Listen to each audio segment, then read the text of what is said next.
kasih Tuhan Yesus. Kami tahu Engkau ada di tempat ini. Mari kita tundukkan kepala.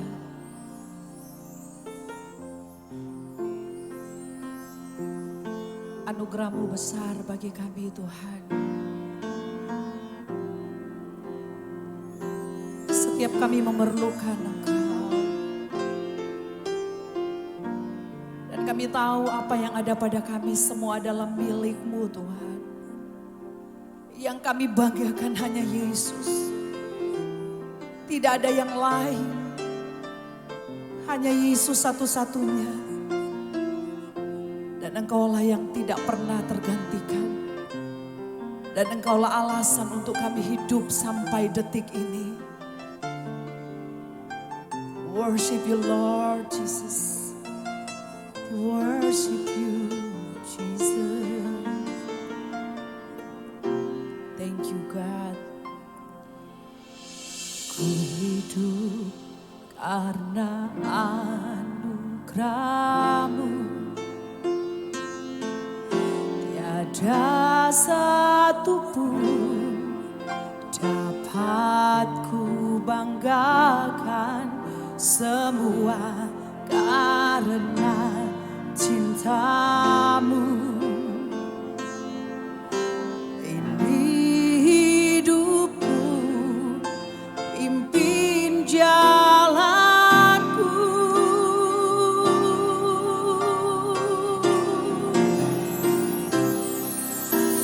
Yesus pegang erat tanganku. Ku tak dapat hidup di luar kasih-Mu. Bapa, jangan tinggalkan aku. Engkau alasan selama aku hidup.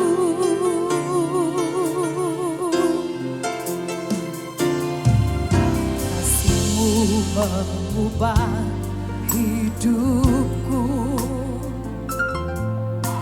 Kau memilihku, selamatkan hidupku. Semua karena cinta-Mu. Ini hidupku, pimpin jalanku. Yesus pegang erat tanganku. Ku tak dapat hidup di luar kasih-Mu.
sana kita semua untuk bangkit berdiri. Lebih lagi kami membutuhkan Engkau Tuhan, pegang tangan Yesus, pegang tanganku. Ku tak dapat hidup di luar kasih-Mu, Bapa. Jangan tinggalkan aku. Engkau alasan selamatku, Engkau alasan selamat, Engkau alasan kami, Engkau alasan selamatku hidup. Biarkan segala kemuliaan menjadi milik-Mu Tuhan. Bicara bagi setiap kami sehingga dalam masa-masa ini kami mendapat pengharapan, kami mendapat kekuatan karena kami percaya Allah yang kami sembah adalah Allah yang hidup dan mujizat Tuhan masih bisa terjadi dalam hidup kami. Biarkan tanah hati kami jadi tanah yang subur sehingga benih ilahi firman Tuhan boleh jatuh di sana sehingga setiap kami berakar, bertumbuh dan berbuah lebat bagi kemuliaan Tuhan. Setiap kita yang siap dituntun dan dipakai oleh Tuhan, semua yang percaya katakan amin. Silakan duduk Bapak Ibu. Shalom. Apa kabar Bapak Ibu? Saya percaya kabar kita luar biasa karena kita punya Tuhan Yesus. Amin. Katakan samping kanan kirimu, di dalam Tuhan pasti ada mujizat. Saudara, saya percaya hari-hari ini tidak mudah. Dan kita melihat bagi banyak pengusaha ya, saya bergerak dalam mining dan ini sangat sulit sekali. Kebijakan-kebijakan pemerintah saat ini sangat sulit dan saya melihat ketegasan dari Bapak Presiden kita cukup baik. Kalau nggak suka silakan keluar. Artinya dia mau menata bangsa ini, dia mau membenahi bangsa ini. Nah kita yang mungkin tadinya berada dalam zona nyaman, kita rasanya enak. Tapi begitu diusik ini menjadi sesuatu yang kita harus keluar dari comfort zone. Anggap ini sebagai sebuah challenge, anggap ini sebagai sebuah tantangan. Artinya apa? Firman Tuhan berkata, segala perkara dapat ditanggung di dalam Dia yang memberikan kekuatan. Artinya pasti ada solusi saat kita tidak menyerah. Katakan bersama saya, tidak menyerah. Saudara, sebelum saya masuk dalam materi suka memberi, saya akan mengajak Bapak Ibu, apa sih yang dilakukan pada masa krisis orang-orang di Alkitab? Kita melihat Abraham masa krisis, dia melakukan sebuah kesalahan, dia lari ke Mesir. Kita tahu Abraham, Tuhan suruh dia pergi dari tanah Ur-Kasdim, lalu masuk ke tanah perjanjian. Tapi dia melupakan bahwa waktu Tuhan yang suruh, seharusnya Tuhan yang memelihara. Tetapi itu pun terjadi pada masa Ishak. Ishak adalah anak daripada Abraham. Mari kita buka sama-sama dalam Kejadian 26 ayatnya yang ke-1 sampai ke-3. Saudara perhatikan baik-baik, Kejadian 26, apa yang kita bisa belajar dari Ishak di masa-masa krisis. Saya percaya krisis itu bisa selesai waktu ada Kristus dalam hidup kita. Dan waktu ada Kristus dalam hidup kita, maka akan ada kemenangan yang besar. Yang percaya katakan amin. Kejadian 26 ayat 1 sampai 3, maka timbullah kelaparan di negeri itu. Ini bukan kelaparan yang pertama yang telah terjadi dalam zaman Abraham, sebab itu Ishak pergi ke Gerar kepada Abimelek, raja orang Filistin. Lalu Tuhan menampakkan diri kepadanya serta berfirman, janganlah pergi ke Mesir, diamlah di negeri yang akan kukatakan kepadamu. Ayat 3 ini janji Tuhan Bapak Ibu buat setiap kita yang bertahan di Indonesia. Kata bersama saya, Indonesia tercinta. Saudara, kalau saudara sedang mengalami sebuah penekanan dalam hukum, dalam pemerintahan, dalam segala kebijakan, di atas bangsa Indonesia ada yang tidak terkalahkan, yaitu kerajaan Allah Bapa. Amin Bapak Ibu. Kalau Indonesia mempersulit kita, kerajaan Allah Bapa akan mempermudah kita. Saya ingin mengingatkan saudara, saudara berasal daripada Allah. Amin. Saudara adalah warga kerajaan surga. Katakan samping kanan kirimu, kamu dari kerajaan Allah. Jadi Bapak Ibu, saya melihat, saya dalam mining banyak sekali. Ada yang mempolisikan saya, somasi, apapun Bapak Ibu dalam pekerjaan, persaingan, begitu sangat sulit. Tetapi waktu kita berdiri bersama dengan Tuhan, dan kita tidak KKN, tidak kolusi, tidak menyogok, tidak memanipulasi Bapak Ibu, apapun itu, kita berdiri dalam kebenaran, Tuhan yang pelihara kita. Tuhan yang lindungi kita. Kenapa Bapak Ibu? Di atas bangsa ini ada kerajaan yang tidak terkalahkan. Namanya kerajaan Allah Bapa. Dan Tuhan Yesus menyertai setiap kita. Saya ingin saudara memiliki pengharapan. Wah, ini masa suram, ini masa sulit, ini masa krisis. Wah, kita lebih baik pergi aja, lari dari Indonesia. Saya mau katakan begini. Kalau memang Tuhan menyuruh saudara tinggal di Indonesia ini, ada pemeliharaan Tuhan yang dahsyat. Ada penyertaan Tuhan yang luar biasa. Dan saya percaya janji Tuhan ya dan amin. Firman Tuhan berkata, tinggallah di negeri ini sebagai orang asing. Kata orang asing, saya melihat bahwa seringkali kita merasa bahwa kita kenegaraan kita Indonesia. Tetapi kita dipersulit Bapak Ibu. Jadi saudara tinggal di bangsa sendiri tapi saudara dipersulit. Ini juga berbicara kita juga ada di negeri asing. Sepertinya saat ini Bapak Ibu. Bahkan kebebasan beragama kita melihat gereja banyak ditekan. Gereja dipersulit, persekutuan doa dipersulit. Rasanya untuk beribadah saja sangat sulit. Saya mau katakan dari 2000 tahun yang lalu kekristenan selalu ditekan Bapak Ibu. Tetapi nama Yesus tidak dapat ditekan.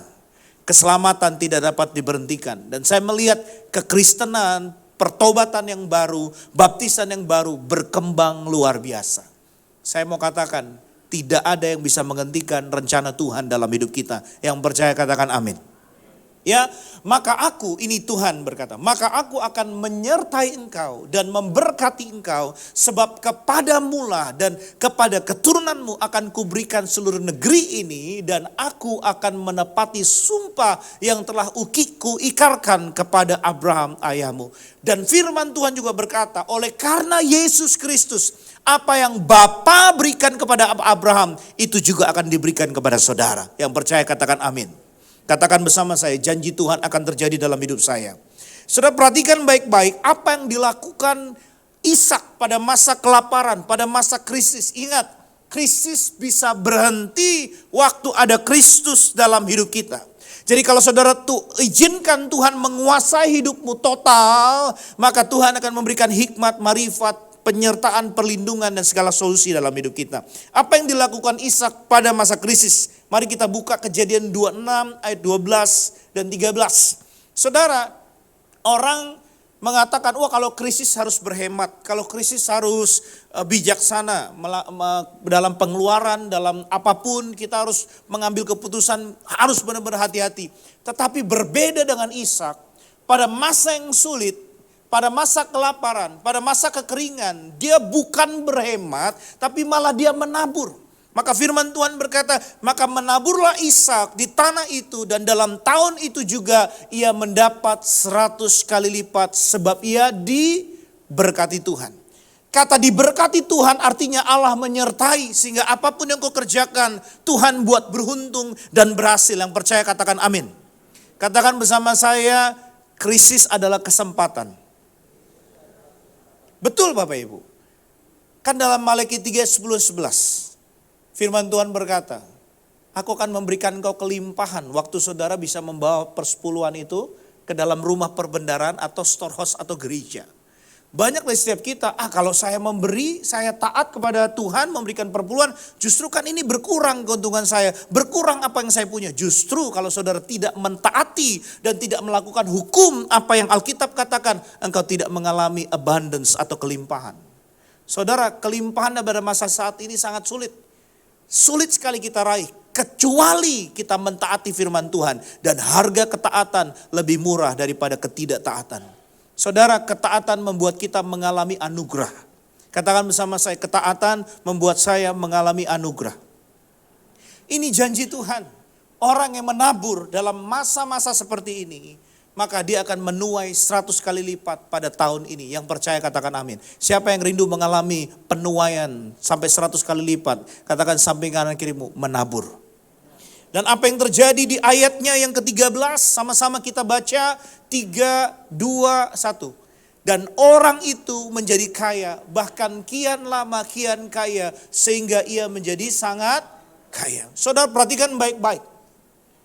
Cara kita untuk membuat diri kita kaya sulit. Karena firman Tuhan berkata, susah payah tidak menjadikanmu kaya, tapi berkat Tuhan yang menambahi. Dari setiap kita mesti menyadari bahwa mengandalkan kekuatan kita sangat susah untuk mendobrak semua berkat. Kecuali kalau Tuhan sudah buka pintu, tidak ada satupun manusia yang bisa tutup. Amin Bapak Ibu.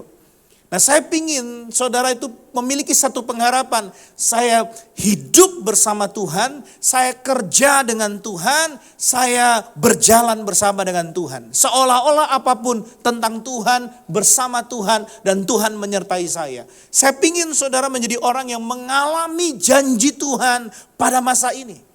Begitu waktu Ishak pun diberkati, ada banyak orang yang kesuka. Perhatikan ayat 14. Ia mempunyai kumpulan kambing, domba, dan lembu sapi serta banyak anak buah sehingga orang Filistin itu cemburu kepadanya.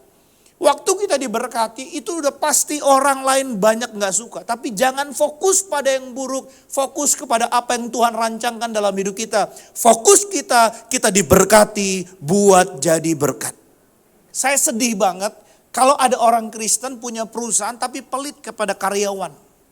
Saya paling sedih kalau ada orang Kristen punya company yang besar tetapi kebijakannya menekan karyawan. Seharusnya kita menjadi orang-orang Kristen yang berbeda Bapak Ibu.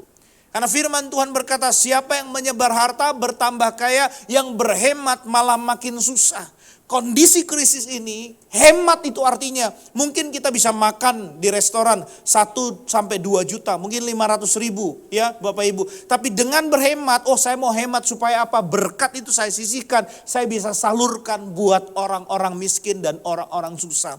Uniknya hati Tuhan itu selalu ada buat orang-orang miskin. Matius 25 ayat 40 berkata, apapun yang kau lakukan bagi salah saudaraku yang paling hina ini, engkau melakukan buat aku. Justru di masa krisis ini kita bisa berhemat, menahan-nahan jajan, menahan-nahan beli sesuatu yang baru. Dan Bapak Ibu maaf, saudara beli baju baru, jemaat juga gak ada yang tahu Bapak Ibu.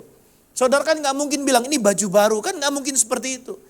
Jadi kita bisa menahan ego kita bisa menahan pengeluaran kita bisa berhemat untuk jadi berkat buat orang lain. Tuhan mau saudara diberkati, tapi pertanyaannya saudara mau menyalurkan berkat itu atau tidak. Dan itu ada di tangan saudara. Dan saya percaya setiap berkat yang Tuhan berikan dalam hidup kita adalah titipan. Dan di masa-masa ini bisa Tuhan balikan keadaan. Dari yang tadinya gak ada apa-apa, Tuhan bisa buat jadi ada. Dari yang tidak mungkin, Tuhan bisa buat jadi mungkin. Saya rindu Alkitab ini bukan engkau baca, tetapi engkau hidupi. Sehingga Yohanes 1 ayat 1 berkata, firman Tuhan berkata, pada mulanya adalah firman, firman itu bersama-sama dengan Allah. Dan firman itu adalah Allah itu sendiri. Mungkin gak masuk dalam logika saudara. Saudara berkata, Pak, hukum keuangan gak seperti itu. Ikuti hukum firman Tuhan. Itu lebih hebat daripada hukum keuangan. Hukum keuangan gak akan nolong saudara. Tetapi hukum Tuhan yang akan membela hidup saudara. Katakan bersama saya, firman Tuhan membela saya. Kita harus berbeda Bapak Ibu. Dan firman Tuhan berkata, kita adalah garam dan terang dunia. Dan jika garam itu tidak asin, maka akan dibuang dan diinjak orang. Artinya kita menjadi orang Kristen, tetapi kita menjadi sampah dunia. Kita mengikuti nilai-nilai bobrok dunia. Kita mengikuti kejelekan semuanya. Dan kita jadi orang jahat. Seharusnya kita bisa jadi orang baik. Tapi kita memilih untuk jahat supaya kita bertahan hidup. Saya mau katakan kita memilih hukum firman Tuhan. Tuhan mencurahkan berkat buat kita. Dan kita jadi berkat bagi orang lain. Katakan samping kanan kirimu. Kamu diberkati untuk jadi berkat. Katakan samping kanan kirimu dengan senyuman. Jangan lupa traktir saya. Tanda orang suka traktir itu jadi berkat. Amin Bapak Ibu. Tapi kita lihat, perhatikan baik-baik. Apa sih yang bukan hanya menabur? Saya percaya Ishak bukan hanya menabur. Jawabannya bukan hanya menabur. Tetapi apa yang menjadi prioritas Ishak pada saat itu? Kejadian 26 ayat 25. Makanya kalau saudara baca firman Tuhan, satu perikop atau satu ayat itu semua Bapak Ibu ya. Satu pasal itu akan membukakan pengetahuan, hikmat yang lebih dalam lagi tentang rahasia-rahasia yang Tuhan akan berikan dalam hidup kita. Nah, Ishak memiliki 3 proses atau 3 tahapan, 3 prioritas yang tepat buat saya. Dan sesudah itu Ishak mendirikan mezbah. Kita tahu mezbah itu kita tahu hubungan kita dengan Tuhan. Yang dilakukan oleh Ishak yang pertama dia bangun mezbah, ya. Lalu yang kedua dia memasang kemah. Kemah itu berbicara tentang family.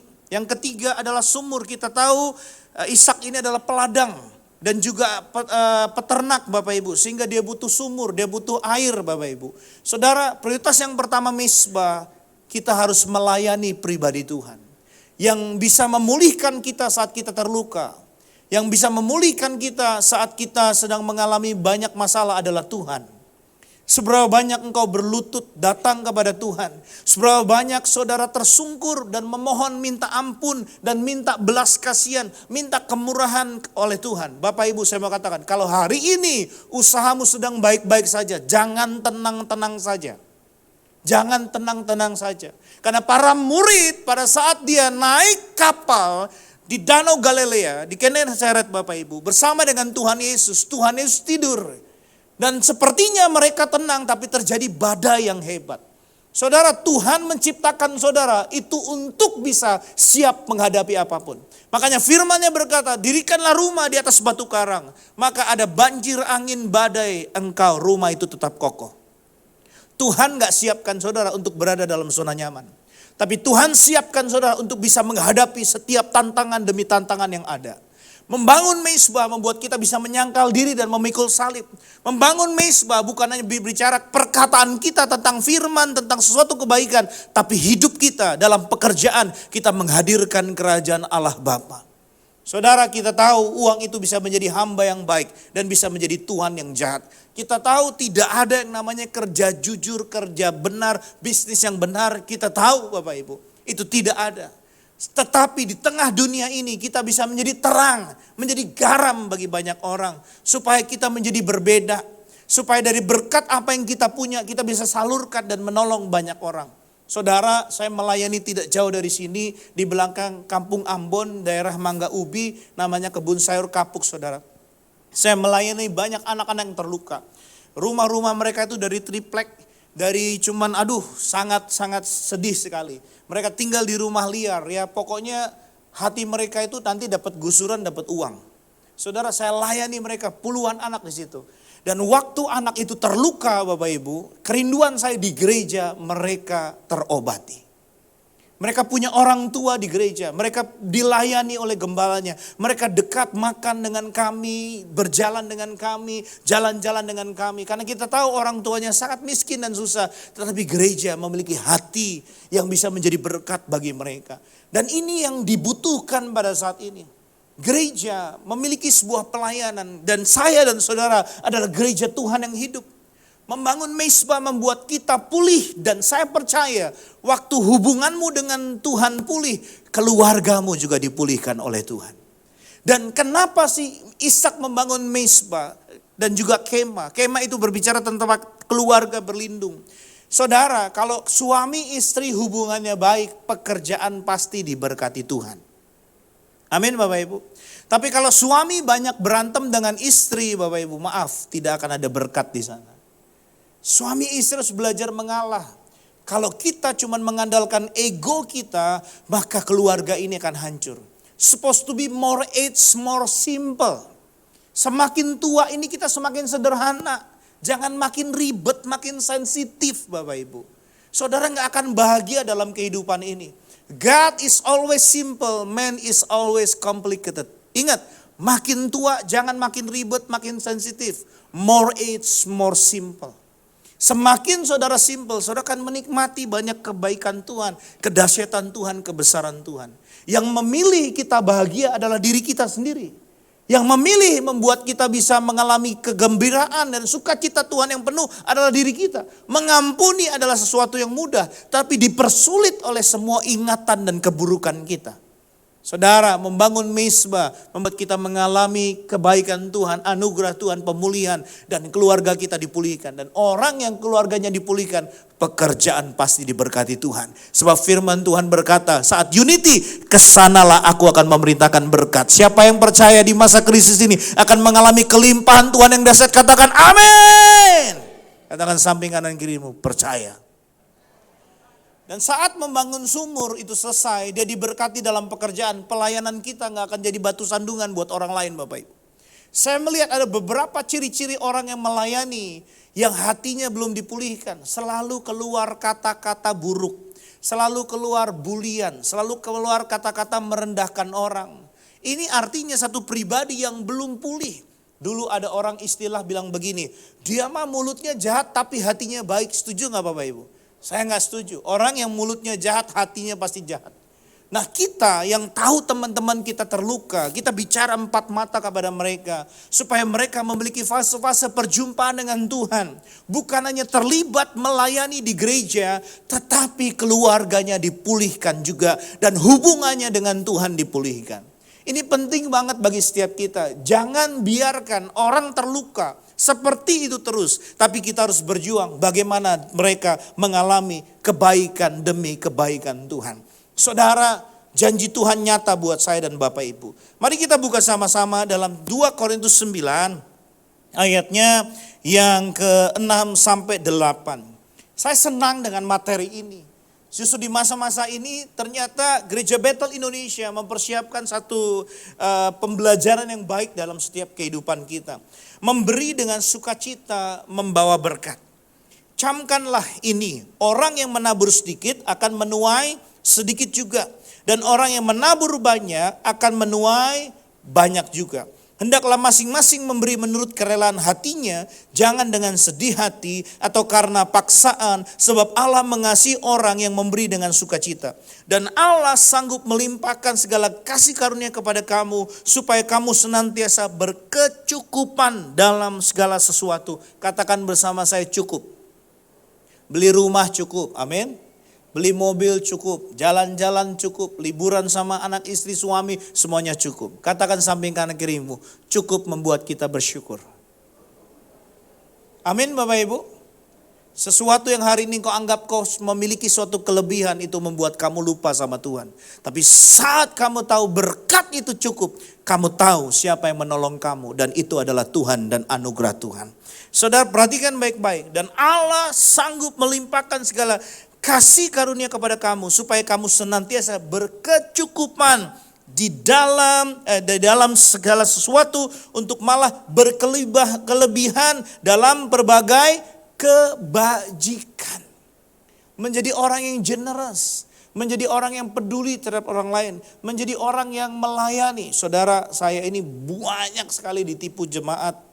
Sebentar butuh anak sekolah, sebentar butuh ini, sebentar butuh itu. Banyak sekali Bapak Ibu. Dan ini bagian kita melayani adalah menolong. Tetapi kami yang banyak dirugikan, hidup kami gak pernah susah kok. Karena tujuan kami adalah menolong iya, tapi saya harus mendidik. Ya, saya tolong bulan ini aja Bu, bulan depan saya gak bisa tolong. Ibu harus berusaha, saya juga kerja. Kalau saya terus digrogoti, diterus seperti ini, maka habis juga saya. Saya gak bisa bahagiakan istri saya. Kita mesti bisa memilah. Dan benih itu ingat dari Tuhan. Jangan sembarangan menabur. Jangan sembarangan menolong kalau Tuhan tidak suruh. Saudara, seringkali kita, kasihan hati saya. Ingat, kita bukan ikuti suara hati, tapi ikuti suara Tuhan. Yang membuat saudara gagal karena kamu ikuti suara hati. Ya kalau hatimu ada Tuhan, kalau enggak ada kan repot Bapak Ibu. Jangan ikuti suara hati, ikuti suara Tuhan. Amin Bapak Ibu. Suara Tuhan lebih hebat daripada suara hati. Kadang-kadang saya pengen nolong, tapi akhirnya kita kan enggak tahu orang ini benar atau enggak. Makanya segala sesuatu harus diuji. Doa dulu, tanya sama Tuhan. Saya kalau harus nolong jemaat dalam sekolah anaknya atau apa, mereka lagi sakit atau apa, saya kasih kesempatan saya doa 15-30 menit. Kalau Tuhan bicara pada saya akan tolong. Kalaupun gak ada saya akan cari. Kalau gak ada saya akan jual apa yang saya punya. Saudara, penting sekali. Setiap kegiatan kita itu adalah harus agenda Tuhan. Harus Tuhan yang suruh. Dan kalau Tuhan suruh, Tuhan yang bertanggung jawab. Katakan bersama saya, Tuhan yang tanggung jawab.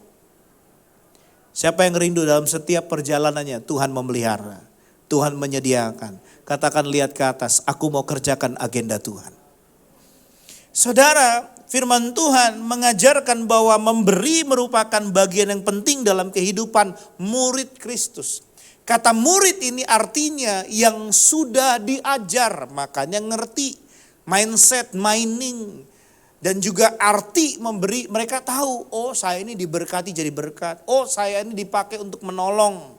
Karena firman Tuhan berkata ada bagian yang kita bisa lakukan. Saat aku lapar kau beri makan, saat aku haus kau beri minum, saat aku telanjang kau berikan pakaian, saat aku sakit kau jenguk, saat aku di dalam penjara kau mengunjungi. Ya, ini bagian kita Bapak Ibu. Jadi melihat orang susah itu seperti kesempatan kita. Oh saya harus lakukan ini buat Tuhan. Kolose 3:23 berkata apapun juga aku berbuat, kau berbuat dengan segenap hatiku seperti untuk Tuhan dan bukan untuk manusia. Bapak Ibu, kepelitan kita hari ini, kita belajar dari siapa? Orang tua kita.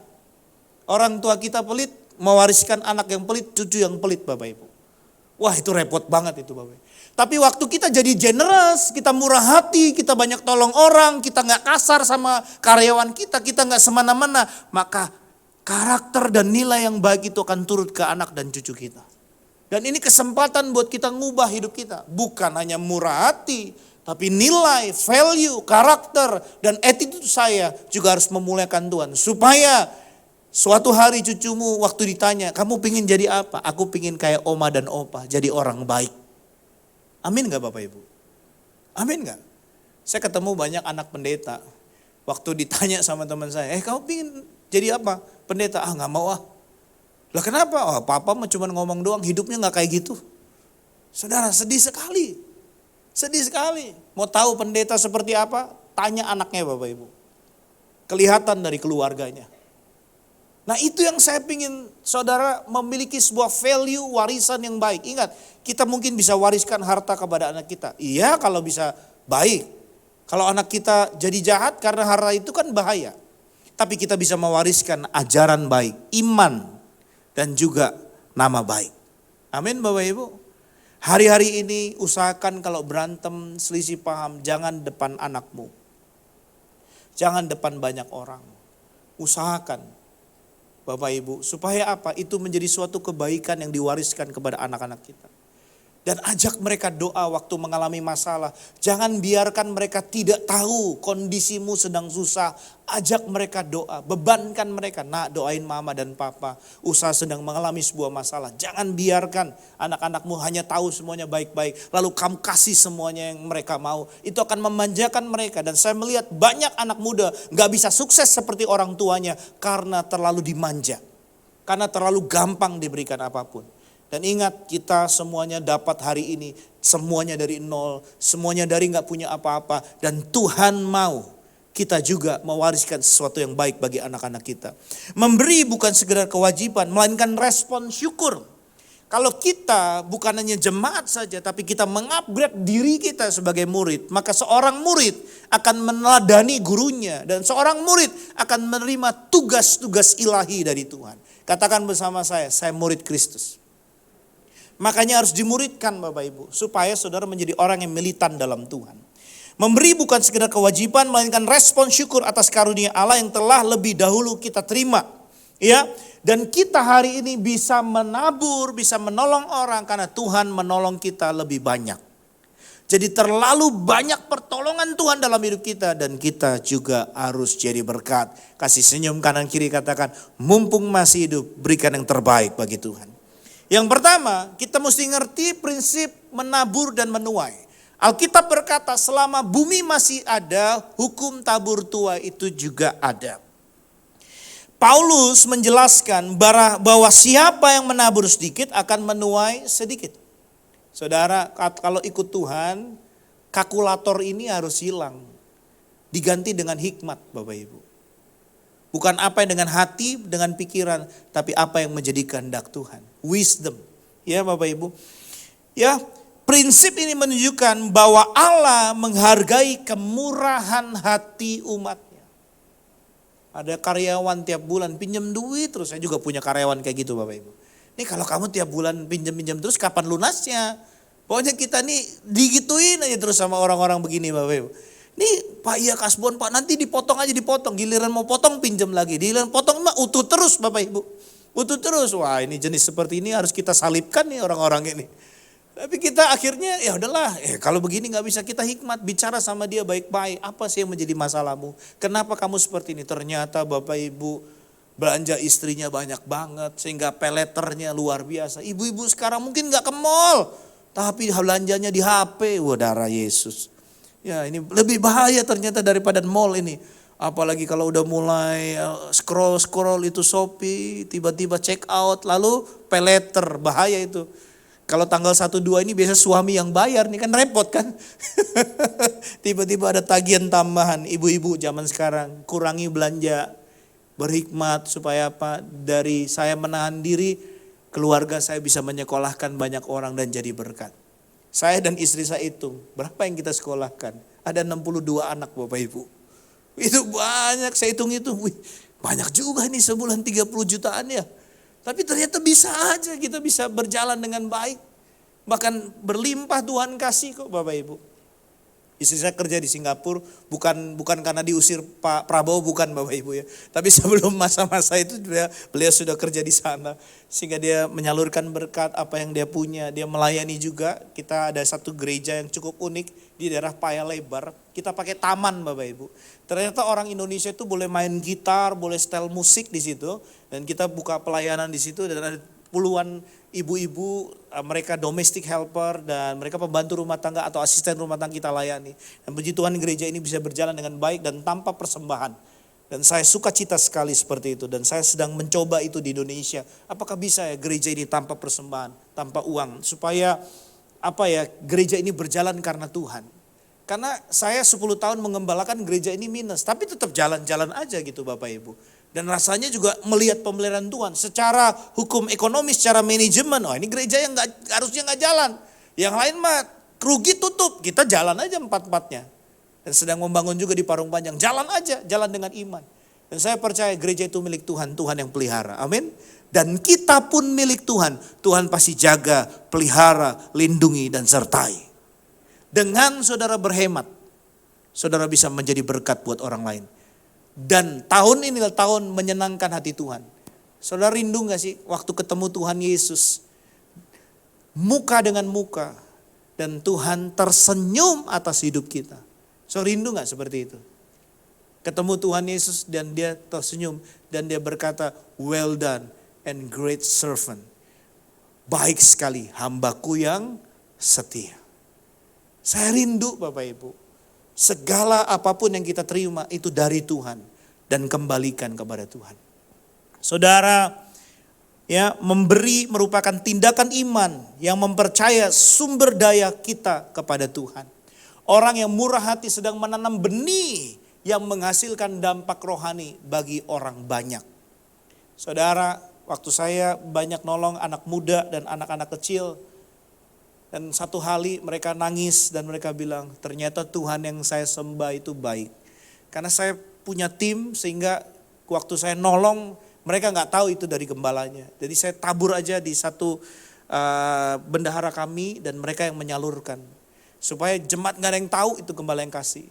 Dan mereka bilang, wah saya melihat Tuhan itu ada Pak. Waktu saya ditolong oleh Tuhan. Bayangkan saudara waktu nolong orang, saudara bukan nolong perut orang, nolong masa depannya. Tapi berdampak pada kerohaniannya. Dan mereka akan bilang dalam kemiskinan mereka, Tuhan Yesus itu sungguh ada. Saudara itu sangat dahsyat. Kalau hari ini kau berkata, Pak tapi keadaan saya belum baik, ekonomi saya belum baik. Begini Bapak Ibu, kenapa keadaan kita tidak baik hari ini? Karena hidup kita sebelumnya kita tidak menjadi orang baik. Kalau saudara pingin hidup di masa depanmu baik, jadilah orang baik, menaburlah baik, maka masa depan yang baik Tuhan berikan. Firman Tuhan berkata, Allah tidak pernah membiarkan dirinya dipermainkan. Apa yang ditabur orang itu yang dituainya. Katakan bersama saya, jadi orang baik. Maka masa depan yang baik Tuhan berikan buat saya. Yang kedua, saya melihat prinsip sikap hati memberi. Saudara, Tuhan melihat motivasi hati lebih daripada jumlah pemberian. Segala kekayaan di dunia ini memang Tuhan yang punya, Bapak Ibu. Dan maaf, yang kita kasih ke orang juga gak banyak. Pasti kita juga hitung-hitungan, nanti buat saya, pasti lebih banyak buat dirimu lah Bapak Ibu. Kecuali pendeta dan gembala, penginjil, misionari, itu mungkin hidupnya lebih banyak memberi untuk pekerjaan Tuhan. Tapi kita kalau kita hitung-hitung apa yang kita terima dari Tuhan, sama yang kita kasih ke orang, nolong orang, membantu orang, ini kan lebih sedikit. Kita lebih selfish, lebih egois kadang-kadang Bapak Ibu. Sedangkan apa yang kita punya ada titipan dari Tuhan. Ya, ingat memberi tidak boleh dilakukan dengan terpaksa atau tekanan. Jangan bantu orang kalau kamu terpaksa. Ya Bapak Ibu ya. Jangan melayani Tuhan juga kalau kamu merasa berdet atau terbeban atau rasa kok capek banget melayani Tuhan. Artinya hubunganmu dengan Tuhan gak beres. Makanya kamu ngeluh terus. Orang yang melayani Tuhan mengeluh terus itu hubungannya dengan Tuhan gak pulih. Saudara, Tuhan Yesus sering main ke rumah Maria dan Marta. Kita tahu pelayanan ada dua. Yang pertama service dan kedua worship. Saudara, Marta tuh sibuk masak semuanya, lakukan yang terbaik. Tiba-tiba Marta protes kepada gurunya. Guru, kenapa kau gak biarkan Maria bantu aku? Tuhan Yesus bilang kepada Marta, Maria memilih bagian yang terbaik. Di bawah kaki Tuhan melayani pribadi Tuhan Yesus. Makanya orang yang banyak melayani di bawah kaki Tuhan, pribadi Tuhan pulih Bapak Ibu. Makanya pelayanan gak bawa beban buat orang lain. Kita tahu kita punya masalah, kita tahu kita punya beban, kita tahu kita punya pergumulan. Tapi kita gak bawa pergumulan kita, masalah kita kepada orang lain. Justru di tengah masalah kita jadi kekuatan buat orang lain. Itu namanya jadi berkat. Jangan saudara punya masalah apa semuanya harus kena Bapak Ibu. Enggak. Tahan diri kita, tahan hati kita Bapak Ibu.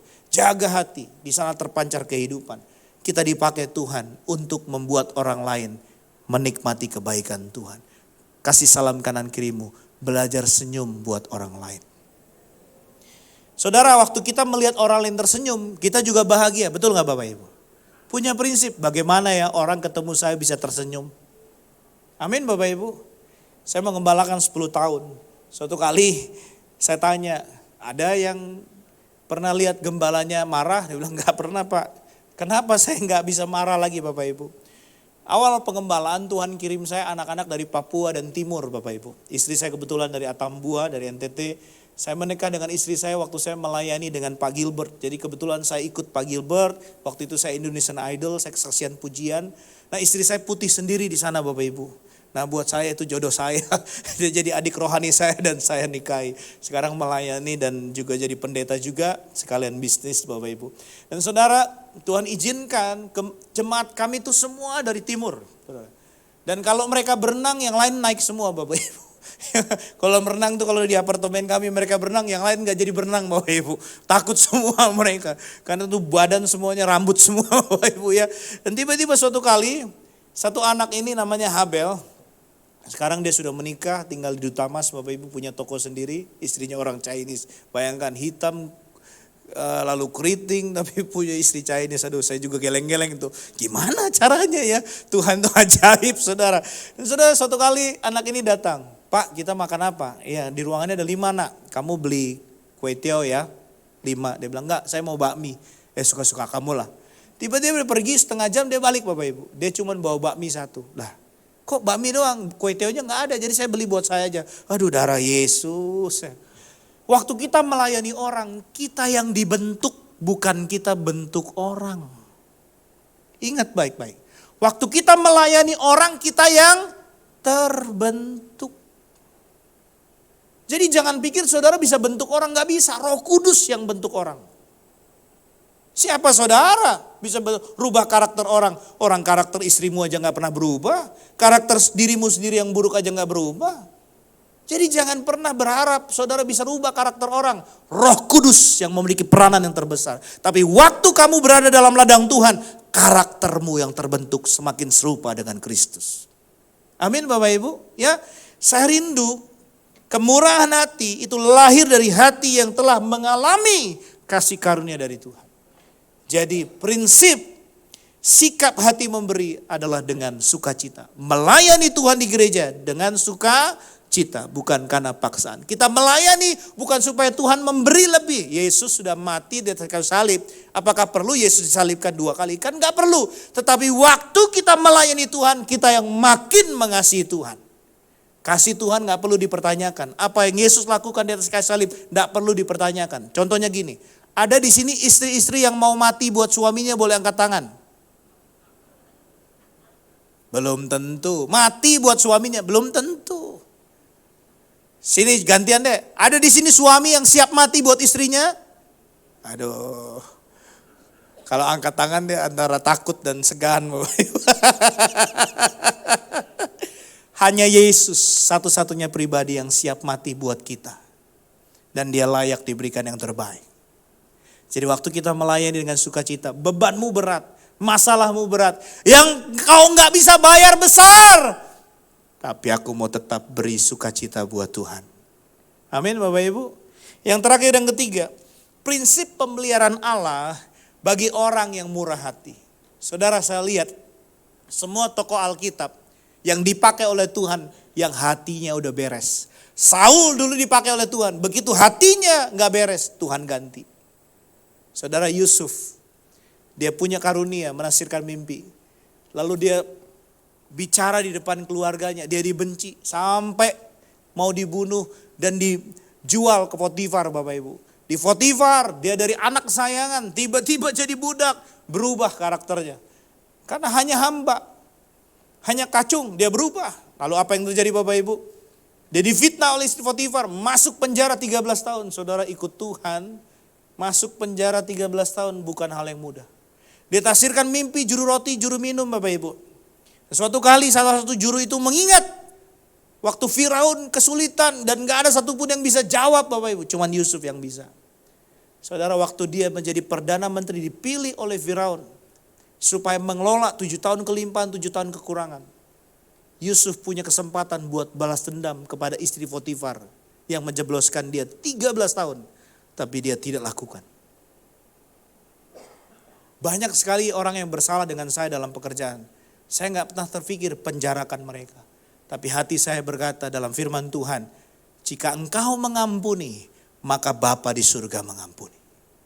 Yang membuat kita terhalang berkat Tuhan adalah sulit mengampuni orang.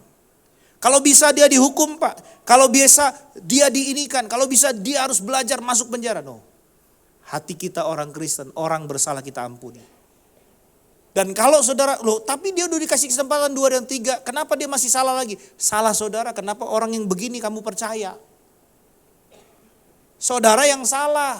Kalau saudara salah kerja dengan orang lain, itu yang salah bukan Tuhan, bukan orangnya. Saudara yang tidak peka dengar suara Tuhan, makanya salah bisnis dengan orang. Padahal dia Kristen ngomong-ngomong Tuhan. Saudara, banyak orang yang ngomong-ngomong Tuhan nipu orang tuh banyak Bapak Ibu. Makanya diuji doa. Setiap kesalahan yang kita terjadi dalam hidup kita adalah akibat tanpa doa. Setiap keputusan yang salah, setiap investasi yang salah, setiap apapun yang salah dalam hidup kita adalah tanpa doa. Jangan salahkan orang lain. Kalau engkau rugi, salahkan dirimu. Tuhan ampuni, aku gak peka dengar suaramu. Saudara, Allah yang tak terbatas sanggup melimpahkan segala kasih karunia kepada umatnya. Tuhan tidak pernah berutang kepada orang yang setia dan taat kepadanya. Rubah hati kita hari ini. Kalau aku memberi, aku gak akan kekurangan. Tuhan pasti memberkati. Saya boleh undang pemain musik maju ke depan. Percaya Bapak Ibu, pemeliharaan Allah memungkinkan orang percaya untuk terus melakukan pekerjaan baik bagi sesama. Ketika kita menjadi saluran berkat, Tuhan sanggup menyediakan apa yang kita perlukan. Makanya Matius 6 ayat 33. Tetapi carilah dahulu kerajaan Allah dan kebenarannya, maka semuanya akan ditambahkan. Utamakan Tuhan. Bapak Ibu, kalau memang itu milik Tuhan, perpuluhan kembalikan. Bapak Ibu, kembalikan. Bagian kita adalah menikmati dari 90%. Saya belajar perpuluhan itu punya Tuhan. Yang kedua, saya harus punya saving 10%. Karena Tuhan melipat kali gandakan 5 roti 2 ikan, ada seorang anak yang menabung 5 roti 2 ikan, makanya bisa multiplikasi. Jangan semua uang dihabis-habiskan, harus ada saving. Yang ketiga, belajar memiliki tabungan benih. Tabungan benih apa? Untuk nolong orang, keluarga kita. Jangan nabur ke gereja kebanyakan tapi keluarga kita menderita Bapak Ibu, itu namanya salah sasaran. Dan kita menjadi batu sandungan buat keluarga kita. Tabungan benih ini kita save 10% dan kita belajar hidup dari 70%. Saya percaya waktu berkat itu dikelola dengan benar. Yang lain mungkin saat ini krisis, kamu tetap diberkati karena kamu adalah orang yang bijaksana. Boleh boleh saya undang saudara bangkit berdiri. Saudara diberkati hari ini, belajar sesuatu, siap mengalami janji Tuhan. Yesus Tuhan, mulialah namanya. Yesus Allahku, besar kasih-Nya. Dahulu, sekarang, dan sampai selamanya.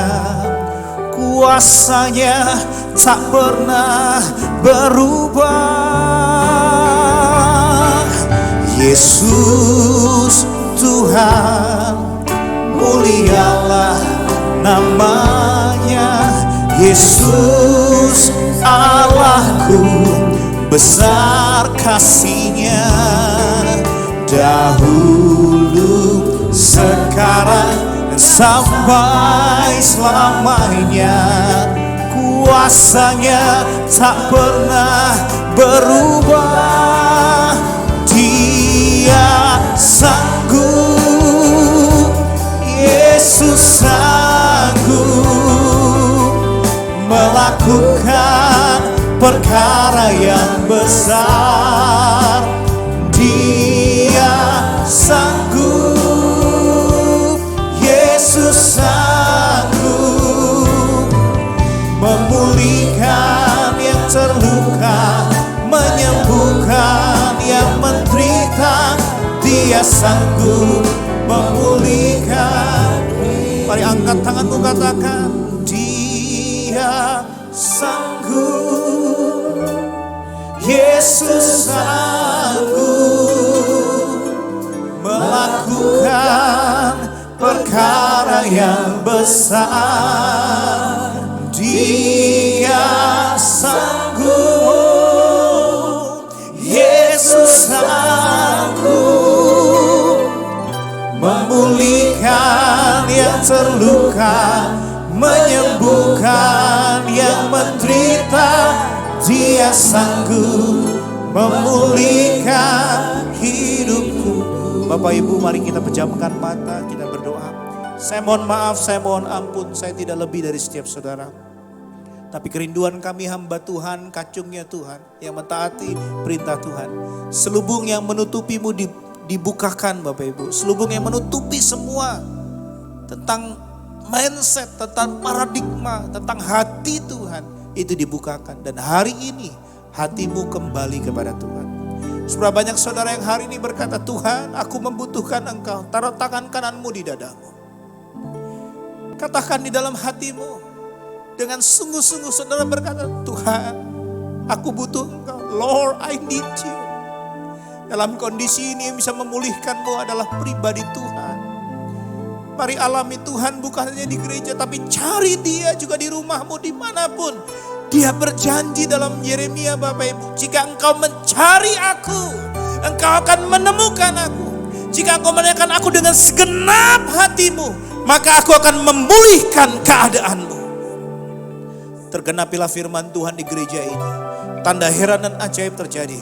Kuasa Tuhan yang dahsyat dinyatakan, yang sakit disembuhkan, yang lemah dikuatkan, yang berbeban Tuhan berikan jalan keluar kelegaan. Yesaya tergenapi di gereja ini, di mana bangsa-bangsa akan datang, raja-raja akan datang, jemaat di tempat ini diubahkan menjadi raja-raja Tuhan. Mereka diperkaya untuk melebar kerajaan Allah dan menjadi tangan dan kaki Tuhan, menolong banyak orang, jadi berkat bagi banyak orang. Anak-anak rohani berdatangan. Kami melihat, kami percaya di dalam nama Tuhan Yesus akan ada 1000 anak muda yang dimanakan Glow Season City ini dan mengubahkan Jakarta Barat bagi kemuliaan Tuhan. Kami minta api yang baru, yang dahsyat, yang luar biasa bagi anak-anak muda. Ada generasi Gideon, generasi Yeremia yang dipakai Tuhan dengan luar biasa. Dan kami berdoa kekayaan bangsa-bangsa turun ke gereja ini. Gereja ini akan menjadi berkat bagi tempat-tempat yang membutuhkan, bagi jemaat-jemaat yang susah. Dan gereja ini saat lain mengalami susah, gereja ini akan diberkati berlimpah-limpah. Setiap kita yang siap dipakai Tuhan, sorakan haleluya, haleluya, haleluya. Semua setiap kita yang siap dipakai Tuhan katakan amin. Sebelum duduk kasih salam kanan kiri, katakan mumpung masih hidup, berikan yang terbaik bagi Tuhan.